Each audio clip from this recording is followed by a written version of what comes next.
खानावळ या चॅनलमध्ये आपल्या सर्वांचं स्वागत।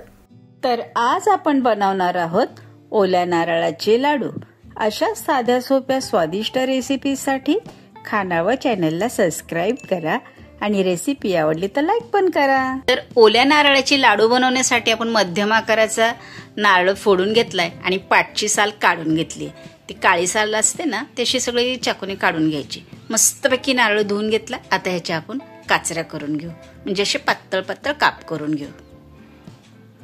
बघा असे पातळ काप करून घेतले म्हणजे मिक्सर मध्ये लवकर वाटल्या जातात, तुकडे राहत नाहीत। तर आता आपण मिक्सरच्या भांड्यामध्ये हे नारळ घालू। थोडं थोडं करूनच वाटायचं, एकदम सगळं नाही घालायचं, मग त्याच्यामध्ये असे तुकडे राहतात आणि मग लाडू खाताना दाताखाली येतात। तर आता हे आपण मस्त बारीक वाटून घेऊ। बघा अशा प्रकारे छानपैकी आता मी सगळं नारळ वाटून घेतलंय।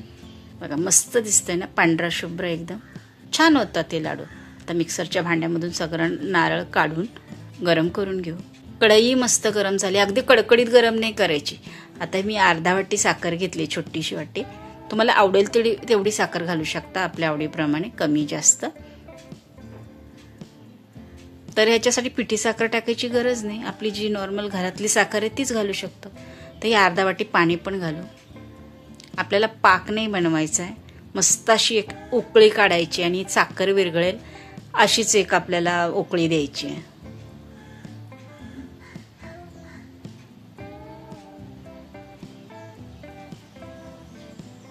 बघा मस्तपैकी उकळी आली, छान असा थोडासा चिकट चिकट पाक झालाय। कडक पाक नाही बनवायचा, नुसती साखर विरघळली पाहिजे। आता यामध्ये आपण हा किसलेला किंवा खवलेला नारळ घालू, मिक्सरमध्ये वाटलेला। मस्त परतून घेऊ। हे सगळं बारीक गॅसवरच आपल्याला करायचंय, नारळ लगेच नाही तर खाली लागेल आणि लाडू आपले काळपट दिसतात। आता यामध्ये छोटे 2 चमचे तूप पण घालू। तुपाने एक मस्त लाडूला चव येते। आपल्याला असं सतत हलवतच राहायचंय म्हणजे खाली लागत नाही, मोठा गॅस नाही करायचा। बघा थोडासा कलर चेंज झालाय म्हणजे आपला नारळ भाजला गेलाय, मस्त असा खरपूस मस्त दिसतोय। ह्याचे लाडू आहे ना, सुक्या नारळाचे आपण खोबऱ्याचे खातो ना तसे लागतात, मस्त लागतात।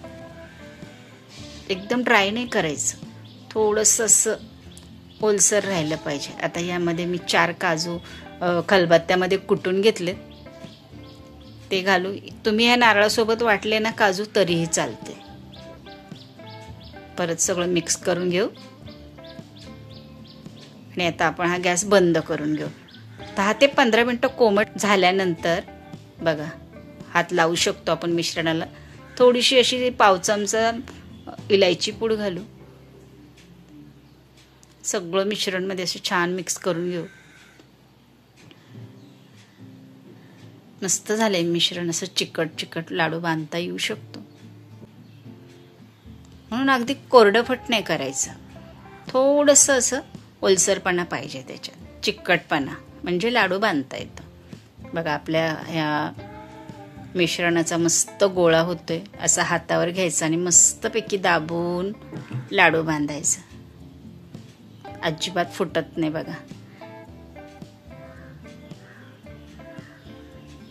असं हातावर फिरवलं ना लाडू तर लाडूला एक मस्तपैकी चकाकी येते, छान दिसतो लाडू, प्लेन असा मस्त। बघा किती गोल गरगरीत छान प्लेन दिसतंय की नाही, सुंदर असे लाडू। अशाच प्रकारे आपण दुसरा एक लाडू बनवून घेऊ।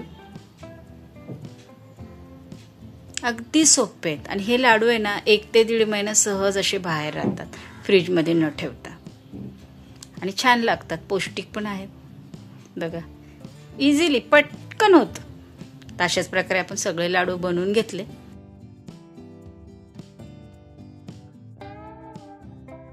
त्यावर मी असे ड्रायफ्रूटचे थोडेसे बारीक बारीक काचऱ्या टाकल्यात। तुम्हाला आवडतील ते ड्रायफ्रूटच्या तुम्ही काचऱ्या किंवा अख्खे असे ड्रायफ्रूट अर्धे करून ठेवू शकता, मस्त दिसतात, छान टेस्ट येते। तर अशाच प्रकारे आपले हे झटकीपट ओल्या नारळाचे लाडू झालेले आहेत आणि खाण्यासाठी तयार आहेत। तर कशी वाटली ही आजची रेसिपी मला कमेंटमध्ये नक्की सांगा। आजचा व्हिडिओ बघितल्याबद्दल धन्यवाद। पुन्हा भेटूया पुढच्या व्हिडिओमध्ये।